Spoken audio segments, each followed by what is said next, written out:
ये एक पौराणिक कथा है। कुबेर तीनों लोकों में सबसे धनी थे।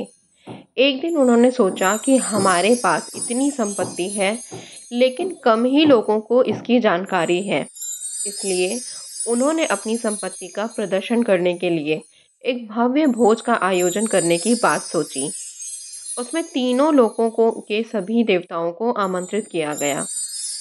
भगवान शिव उनके इष्ट देवता हैं, इसलिए उनका आशीर्वाद लेने वे कैलाश पहुंचे और कहा, प्रभु, आज मैं तीनों लोकों में सबसे धनवान हूँ। ये सब आपकी कृपा का फल है। अपने निवास पर एक भोज का आयोजन करने जा रहा हूँ। कृपया आप परिवार सहित भोज में पधारने की कृपा करें। भगवान शिव कुबेर के मन का अहंकार ताड़ गए।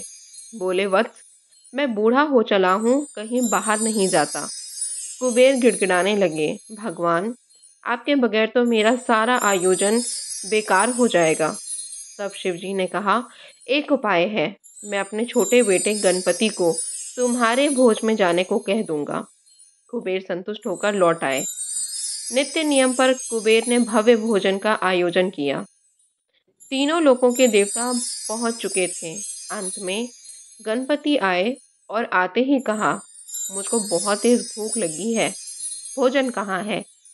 कुबेर उन्हें ले गए भोजन से सजे कमरे में। सोने की थाली में भोजन परोसा गया। क्षण भर में ही परोसा गया सारा भोजन खत्म हो गया। दोबारा खाना परोसा गया, उसे भी खा गए।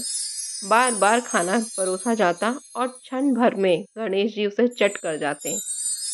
थोड़ी ही देर में हजारों लोगों के लिए बना भोजन खत्म हो गया, लेकिन गणपति का पेट नहीं भरा। वे रसोई घर में पहुंचे और वहां सारा कच्चा सामान भी खा गए, तब भी भूख नहीं मिटी। जब सब कुछ खत्म हो गया तो गणपति ने कुबेर से कहा, जब तुम्हारे पास मुझे खिलाने के लिए कुछ था ही नहीं, तो तुमने मुझे न्योता क्यों दिया था? कुबेर का अहंकार चूर चूर हो गया। दोस्तों, इस कहानी से हमें ये सीख मिलती है कि हमें कभी भी अपने धन का घमंड नहीं करना चाहिए, क्योंकि घमंड करी हुई चीज़ कभी नहीं टिकती।